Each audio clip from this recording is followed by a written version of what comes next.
Hello everyone, स्वागत है आप सभी का। मेरा नाम प्रखर त्रिपाठी है और आज का कंसेप्ट होने वाला है एडवांस वाला।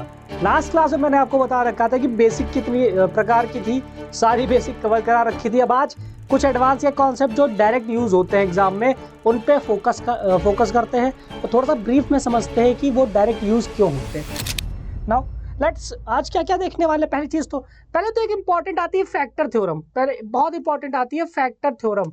It is very very important here. सबसे ज्यादा इंपॉर्टेंट है फैक्टर थ्योरम।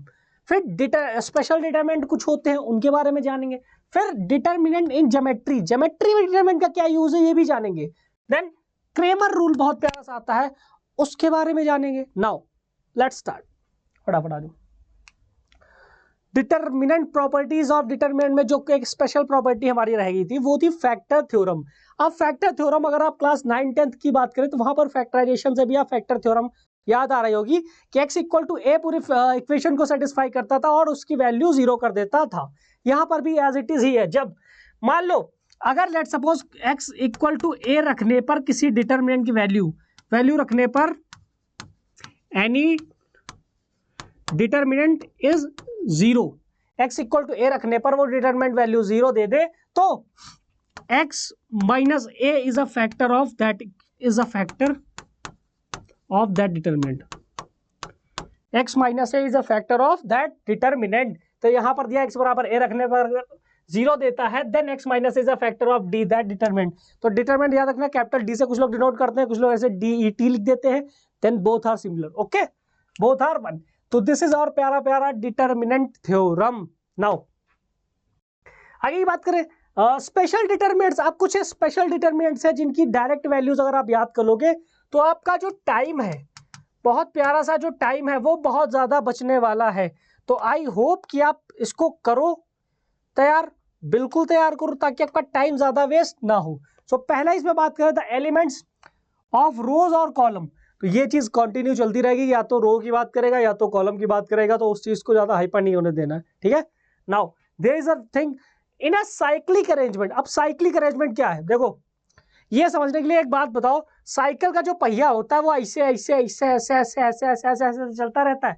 ज्यादा पहिया बन गए, सीधे एक सिंपल देखो, एक ये ऐसे ऐसे ऐसे ऐसे साइकिल का पहिया चलता रहता है, या ऐसे ऐसे मान लो, तो आपको जिस डायरेक्शन मानना आप मान लो, that doesn't matter. The matter ये कि एक के बाद वो सीक्वेंस फिर से रिपीट होता है। जैसे कि हमें पता है जो अरेंजमेंट है वो A, B, C, मतलब A के बाद B आएगा, B के बाद C आएगा, C के बाद फिर से A आ जाएगा।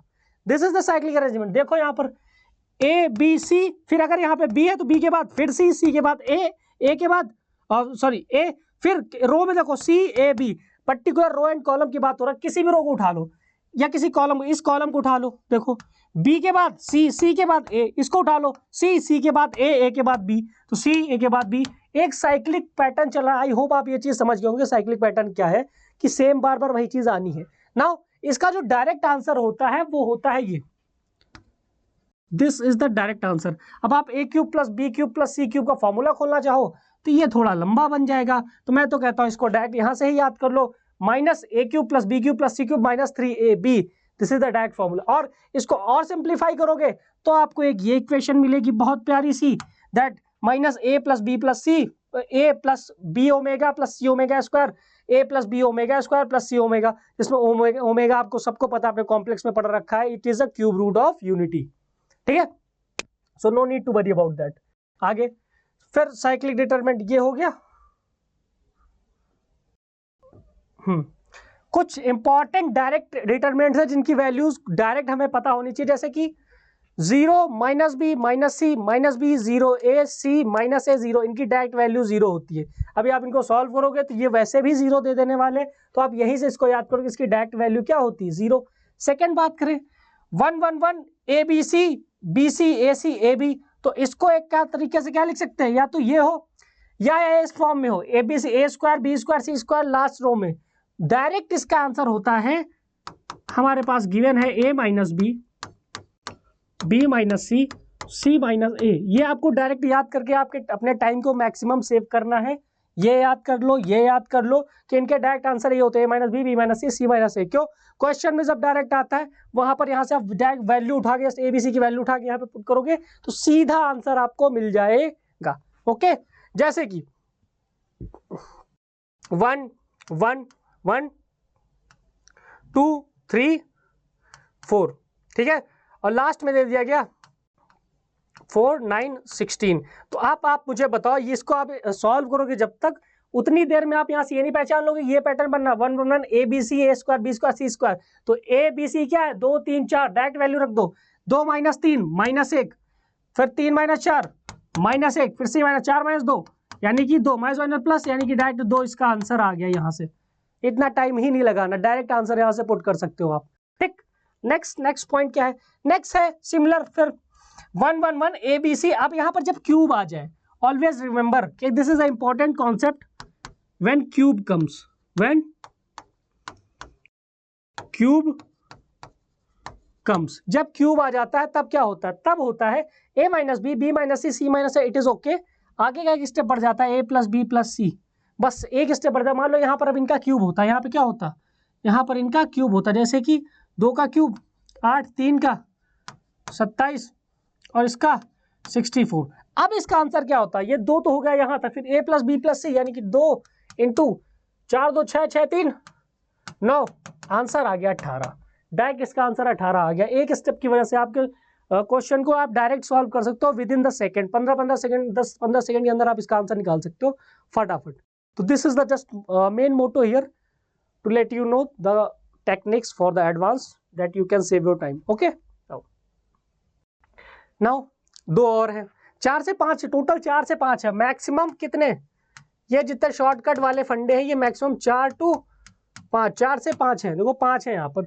अब वहाँ पे देखो ये तो हमें पता है, यहाँ पे ए बी सी था पीछे वाले में, अभी अगर ए square B square C square बन जाए तो फिर सिमिलर, ये तो याद रखना है। तो आपको एक पॉइंट ये मिला कि सर ए माइनस बी, बी माइनस सी और सी माइनस ए, 3 स्टेप तो कॉमन है, ये तीनों में कॉमन है, बट उसके आगे क्या है, A B plus B C plus C A, पीछे वाले में यहाँ A plus B plus C था, अब यहाँ पे ए बी बी सी सी ए है। तो इस चीज से संभल के रखना थोड़ा सा, ओके। नाउ आ जाओ, फिर जब 4 पावर क्या, देखो 3 पावर 2 पावर थी, फिर ये 3 पावर थी, और फिर ये आ गया 4 पावर, ए की पावर 4 बी की पावर 4 सी की पावर 4। तो इतना तो फिर से कॉमन, ए minus B B minus C C minus ए, एक बार फिर से कॉमन हो गया। नेक्स्ट में हुआ A square plus B square plus C square minus A B minus B C minus C A.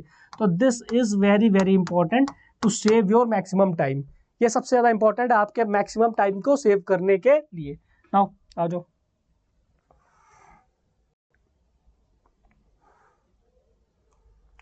Determinant, next point very important, determinant in geometry.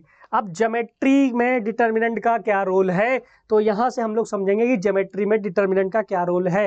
यहां से determinant में ज्योमेट्री वाला रोल सिंपल सा है, अगर ये हमारे पास लाइंस गिवन है, 3 लाइन की हैं, अब ये कॉन्करेंट कब होंगी, ये कॉन्करेंट तब होंगे जब इनके कोफिशिएंट देखो a1 a2 a3 b1 b2 b3 c1 c2 c3, इनको डिटरमिनेंट पे रखेंगे, उसको इक्वल टू 0 कर देंगे, then it will be concurrent.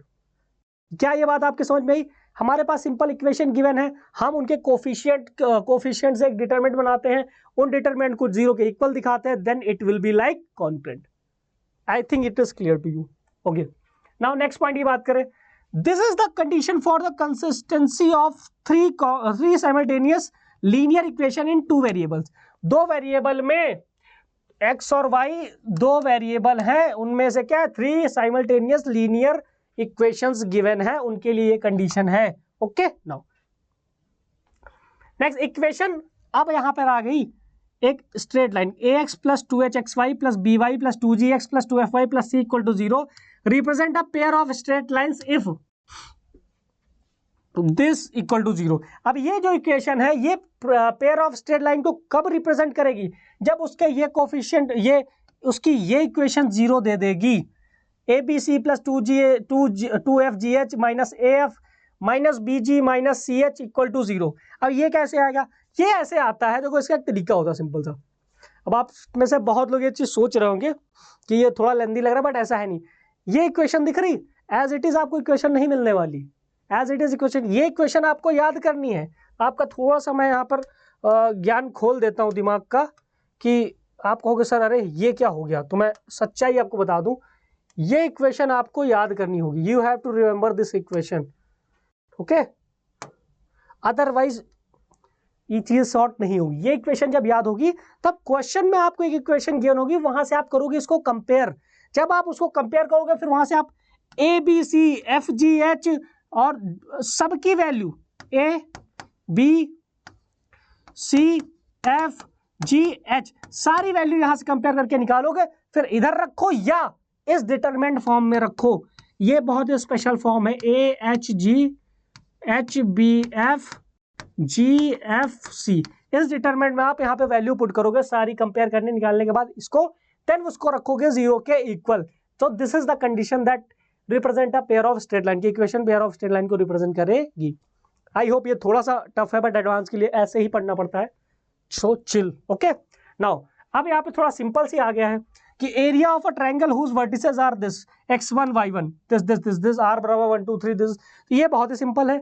जब ऐसा गिवन है x1 y1 गिवन हो तो x1 y1 x2 y2 x3 y3 और जो थर्ड कॉलम होता है उसको 1 1 1 कर देते हैं, 1/2 से डिवाइड करते हैं, तो हमारा डिटरमिनेंट यहाँ से हो जाता है 0। देन 3 पॉइंट्स आर कोलिनियर, तब हमारे जो पॉइंट्स होते हैं कोलिनियर होते हैं और ये एरिया ऑफ अ ट्रायंगल का फॉर्मूला होता है। अब आप जिस कोऑर्डिनेट ज्योमेट्री में देखते हो तो आपको एक फॉर्मूला मिलता है 1/2 x1 y2 minus y3 plus x2 y3 minus y1 plus x3 y1 minus y2। यहीं से फॉर्मूला निकल के आए। अगर आप इसको कोफैक्टर्स को खोलोगे यहाँ से then you will get that formula from here. Okay, no need to worry. Last equation of straight line passing through points x1 y1 x2 y2। Equation of straight line passing through the point, तो equation अगर इससे पहुंचेगी इन point से निकलेगी तो उसके लिए भी दो पॉइंट्स x और y होंगे जो कि इक्वेशन के सेटिस्फाई करेंगे। तो x y एक रैंडम ले लेते हैं अलग से, एक्स वाई फिर x1 y1 x2 y2 और जो लास्ट वाला कॉलम होता है उसको 1 1 1 कर देते हैं, इक्वल टू 0 कर देते हैं। यहां से हम निकाल लेते हैं अपना आंसर जो प्यारा प्यारा आने वाला है। ठीक है, आगे की बात करें। Now Cramer's rule, now system of linear equation with 3 variables. अब ये सारे इंपॉर्टेंट कॉन्सेप्ट्स हैं जो आपके बेसिक में नहीं कराए जा सकते, इधर से कराना ज्यादा जरूरी। क्रेमर्स रूल क्या होता है, देखो स्टार्ट करते हैं, बहुत प्यारा प्यारा, ज्यादा समय नहीं लेंगे आपका, ऑलरेडी बहुत शॉर्ट में करा। जब इस फॉर्म में इक्वेशन गिवन है, इस फॉर्म में इक्वेशन गिवन, अगर मैं इसको ब्रेक करूं तो यानी कि 2x plus 3y plus 2z equal to 6, एक इक्वेशन ये है। दूसरी और बना लो, तीसरी और बना लो, 3 इक्वेशन बना लो। राइट साइड में d1 d2 क्या है, जो राइट साइड वाले चलते हैं 6 दिस राइट साइड, उधर साइड इक्वेशन, ये सारे d1 d2 का काम करते हैं। और जो कोफिशिएंट होते हैं, कोफिशिएंट हमारा किसका काम करते हैं, कोफिशिएंट आ जाते हैं जस्ट हमारे डायरेक्ट इसमें d में, एक d बनता है डिटरमिनेंट जिसमें सारे कोफिशिएंट आते हैं a1 b1 c1, जैसे कि यहाँ पे a1 b1 c1 this. Similarly तीनों इक्वेशंस के कोफिशिएंट यहाँ आ जाते हैं। अब बात करते हैं dx dy dz ये कैसे निकलता है। तो इसका पहले सॉल्व करने का तरीका समझ लो। क्रेमर्स रूल मेन ये है, बट उसमें जाने के लिए हमारे पास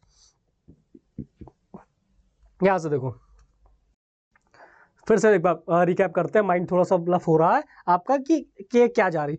तो एक इक्वेशन हमें 3 दी होंगी, यहां से हमने एक डिटरमिनेंट निकाल लिया उनके कोफिशिएंट बना के d, ये तो हमें पता है कि d देखो सब में यूज हो रहा है। अब ये इसमें dx dy dz भी यूज हो रहा है, क्यों, एट द एंड तो मुझे x y z की वैल्यू ही निकालनी है। तो x की वैल्यू dx by d है, y की वैल्यू dy by d है और z की वैल्यू dz by d है। यहां तक पता है।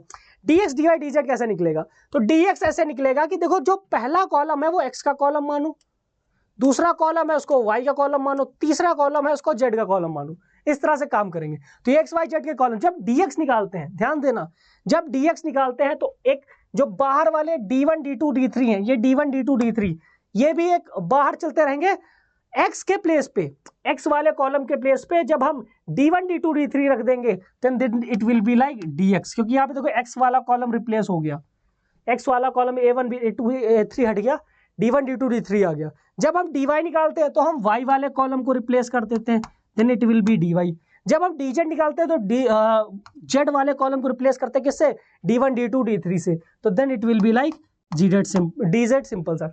अब यहाँ पे x जो है वो dx by d है, y है dy by d है, z है dz by d। अब सबको सॉल्व करते हैं, इनको मॉड ऑफ d निकालते हैं तो d निकलता है, फिर मॉड ऑफ dx निकालते हैं dx निकलता है, मॉड ऑफ dy निकालते हैं dy मिलता है, मॉड ऑफ dz निकालता है तो z मिलता है, मॉड ऑफ dz निकालते हैं dz मिल जाता है। देन इन सबको निकाल के हम लास्ट में ये फॉर्मूला अप्लाई करते हैं that x equal to dx by d, y equal to dy by d और z equal to dz by d। या मॉड नहीं लगेगा इस पर, सिंपल dy बाई डी, जो ये फॉर्मूला दिया dy बाई डी और z का dz बाई z, यहाँ से तीनों वैल्यू x y z की बाई क्रेमर मेथड निकल आती है। तो आई होप ये चीज़ तो आपको यहाँ से बिल्कुल क्लियर हो गई होगी। अब एक इंपॉर्टेंट सी बात कर लेते हैं, बहुत प्यारी सी। इंपॉर्टेंट बात क्या है? इंपॉर्टेंट बात ये है कि if the constant terms in the system of equations like d1 d2 d1 d2 d3, जैसे कि अभी ये हमने बनाई थी a1x प्लस b1y प्लस